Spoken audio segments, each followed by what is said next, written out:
അതായത് മുരിയാട് പ്രദേശത്ത് വളരെയേറെ ജനങ്ങളെ ആകുലരാക്കുന്ന ഒരു പ്രസ്ഥാനമാണ് ഈ എംബർ ഇമ്മാനുവേൽ. അവിടെ വലിയ ജനവിഭാഗമുള്ളതുകൊണ്ടല്ല, മറിച്ച് അവർക്കൊരു ആത്മീയ ചൈതന്യം നിലനിർത്താൻ കഴിയുന്നില്ല. അതുകൊണ്ട് തന്നെ അവരിൽ നിന്ന് പുറത്തേക്ക് കത്തോലിക്ക സഭയ്ക്ക് തിരിച്ചു വരുന്നവരെ അവർ പിശാചുക്കളായിട്ടും അവർ ഏറെ എങ്ങനെയൊക്കെ അവരെ ശല്യപ്പെടുത്താൻ കഴിയുമോ അങ്ങനെയൊക്കെ ശല്യപ്പെടുത്തി അവരെ ഉപദ്രവിക്കാൻ ശ്രമിക്കുന്ന ഒരു വയലൻ്റ് ഗ്രൂപ്പായിട്ട് ഇപ്പം മാറിയിരിക്കുകയാണ്. അവരുടെ കൂടാരത്തിൽ ഒളിച്ചാൽ ലോകാവസാനത്ത് അവർ രക്ഷപ്രാപിക്കും എന്ന് പ്രഖ്യാപിച്ച പൊന്നാറ സാറ് തന്നെ മരിച്ചുപോയി. അത് കഴിഞ്ഞ് അദ്ദേഹത്തിൻ്റെ ഇപ്പോൾ പിൻഗാമിയായിട്ടുള്ള സ്ത്രീയാണ് ഇപ്പോൾ ആ എംബർ ഇമ്മാനുവേലിന് നേതൃത്വം കൊടുക്കുന്നത്. ആദ്യ കാലഘട്ടത്തുണ്ടായിരുന്ന ട്രസ്റ്റ് അംഗങ്ങളെല്ലാം തിരിച്ചു പോന്നു. കാരണം അവർ അതിൻ്റെ ഉള്ളിൽ കഴിഞ്ഞ ബുദ്ധിമുട്ടുകൾ അവർ മനസ്സിലാക്കി, അവരത് സത്യസന്ധമല്ല എന്നവർക്ക് വ്യക്തമായി. അതുകൊണ്ട് അവരെല്ലാം തിരിച്ചു പോന്നു. തിരിച്ചു പോരുന്നവരെ വിവിധങ്ങളായിട്ടുള്ള കേസുകളിൽ പെടുത്തുന്നു. അതുപോലെ തന്നെ അവരെ കൊല ചെയ്യാനായിട്ട് പരിശ്രമിക്കുന്നു, അവർക്ക് ഉപദ്രവങ്ങൾ ഉണ്ടാക്കുന്നു. ഇപ്പോൾ ഈ അടുത്ത് തന്നെ ഉണ്ടായിരുന്ന സംഭവം നിങ്ങളുടെ ശ്രദ്ധയിൽപ്പെട്ടിട്ടുണ്ടാവും.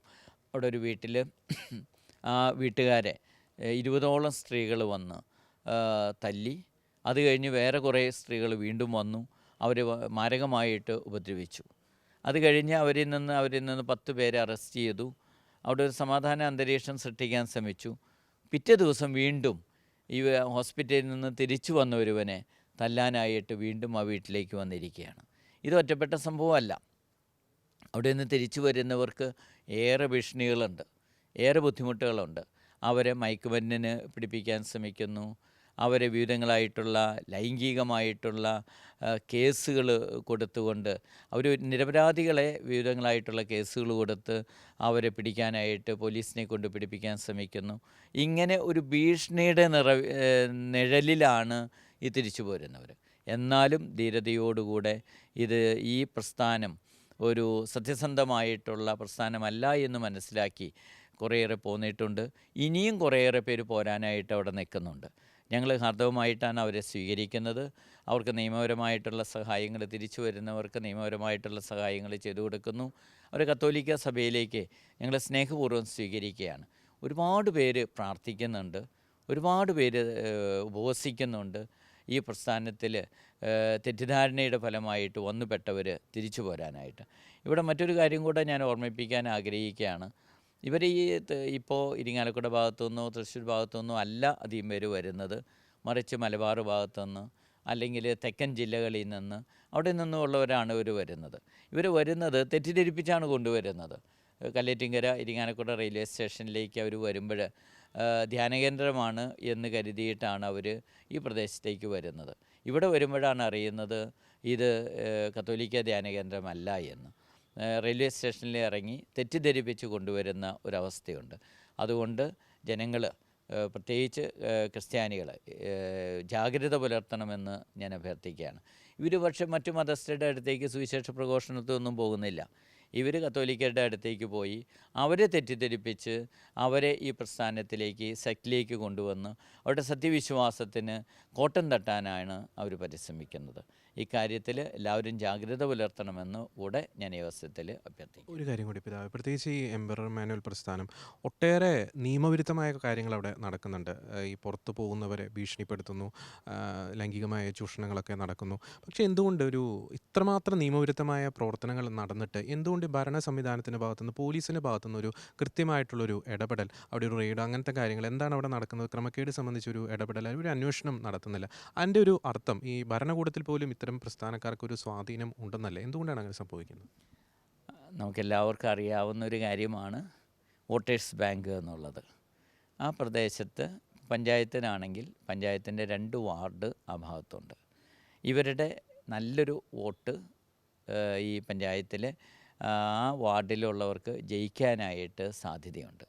അപ്പോൾ ഈ വോട്ടേഴ്സ് ബാങ്ക് രാഷ്ട്രീയ പാർട്ടികളുടെ ഒരു പ്രധാനപ്പെട്ട കാര്യമാണ്. വോട്ടേഴ്സ് ബാങ്കിൻ്റെ ചിന്ത മനസ്സിൽ വന്നു കഴിഞ്ഞാൽ പിന്നെ നീതി ന്യായവും അല്ല നോക്കുന്നത്, തങ്ങൾക്ക് അനുകൂലമായിട്ട് വോട്ട് കിട്ടുമോ ഇല്ലയോ എന്നുള്ളതാണ്.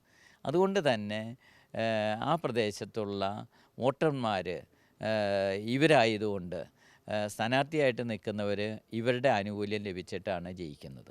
അപ്പം അതുകൊണ്ട് തന്നെ അവരാരും ജനപ്രതിനിധികളായിട്ടുള്ള ആ പ്രദേശത്തുള്ള പഞ്ചായത്തിൻ്റെ ജനപ്രതിനിധികളാരും ഇവർക്കെതിരെ ശബ്ദമുയർത്താൻ പേടിയാണ്.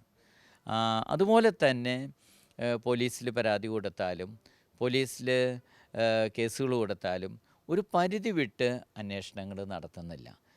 ഇത് മുഖ്യമന്ത്രി വരെ പോയിട്ടുള്ള കേസുകളാണ്. പക്ഷേ എന്തുകൊണ്ടോ എന്നറിയില്ല, ഇപ്പോഴും പല കേസുകളും ഒന്നും തന്നെ ആകാതെ വെറും ഫയലുകളിൽ മാത്രം ഒളിച്ചിരിക്കുകയാണ്. നിയമപരമായിട്ട് നടപടികൾ സ്വീകരിക്കണമെന്ന് ആവശ്യപ്പെടും, പെട്ടെന്ന് എന്തെങ്കിലുമൊക്കെ ചെയ്ത് ആ കേസ് അവിടെ തന്നെ അടച്ചിടുകയാണ്. മറ്റൊരു കാര്യമുള്ളത്, പല കുടുംബങ്ങളും ഇന്ന് തകർന്നു പോകുന്നുണ്ട്. കുടുംബങ്ങൾ തകർന്നു പോകുമ്പോൾ ചിലപ്പോൾ ഭാര്യയായിരിക്കും അവിടെ എംബററിൽ പോകുന്നത്, ഭർത്താവിനെ ഉപേക്ഷിച്ച് വേറെ എംബററിലുള്ള ഒരാളെ കല്യാണം കഴിച്ചിട്ടുണ്ടാവും. അപ്പോൾ ഇവർ കേസ് കൊടുക്കുമ്പോൾ ഈ സ്ത്രീയെ കൊണ്ട് കോടതിയിൽ ചെന്ന് പറയിപ്പിക്കുന്നത് എനിക്ക് ഈ കൂടാരത്തിൽ പോകണം, എൻ്റെ സ്വന്തം ഇഷ്ടപ്രകാരമാണ് പോകുന്നത്. അങ്ങനെ പറയിപ്പിച്ച ആ കേസ് അവിടെ വെച്ച് തള്ളിപ്പോവുകയാണ്. അങ്ങനത്തെ ഒരു പ്രശ്നം കൂടിയുണ്ട്. മക്കൾ പലരും അതിൻ്റെ ഉള്ളിൽ പോയിട്ട് മക്കളെ തിരിച്ചു കിട്ടണമെന്ന് പറഞ്ഞ് കേസ് കൊടുക്കുമ്പോൾ കോടതിയിൽ ചെല്ലുമ്പോൾ ഈ മക്കൾ മാതാപിതാക്കളെ തള്ളിപ്പറയുന്ന അവസ്ഥയുണ്ട്. പിന്നീട് ഇതവരുടെ നിർബന്ധപ്രകാരമാണ് അവർ തള്ളിപ്പറയുന്നത്. പക്ഷേ പിന്നീട് ഇവർ വിഷമത്തിലാവുമ്പോൾ ഇവർ രക്ഷിക്കാൻ ആരുമില്ലാത്തൊരവസ്ഥയാണ്. അതുകൊണ്ട് ഞങ്ങളൊക്കെ പേടിക്കുന്ന ഒരു കാര്യമുണ്ട്, അതിൻ്റെ ഉള്ളിൽ ഒരു കൂട്ട ആത്മഹത്യയോ അതല്ല എങ്കിൽ അപ്രകാരമുള്ള സാമൂഹ്യ ദ്രോഹപ്രവർത്തനങ്ങളോ ഉണ്ടാകാനായിട്ട് സാധ്യതയുണ്ട്. അതിൽ ഒരു ജാഗ്രത ഞങ്ങൾ പുലർത്തുന്നുണ്ട്. അതുകൊണ്ടാണ് കുറേയേറെ പേര് തിരിച്ചു വരാനായിട്ട് ആഗ്രഹിക്കുന്നവരെ ഏതെങ്കിലും വിധത്തിൽ അവർക്ക് സാധ്യതകൾ ഉണ്ടെങ്കിൽ അതിന് തിരിച്ചു കൊണ്ടുവരാനായിട്ട് പരിശ്രമിക്കുന്നത്. തിരിച്ചു വന്നവരുടെ കൂട്ടായ്മയുണ്ട്, അവരുടെ ശക്തമായിട്ടുള്ള നേതൃത്വമുണ്ട്, മറ്റുള്ളവരെയും കൂടെ തിരിച്ചു കൊണ്ടുവരാനായിട്ട്.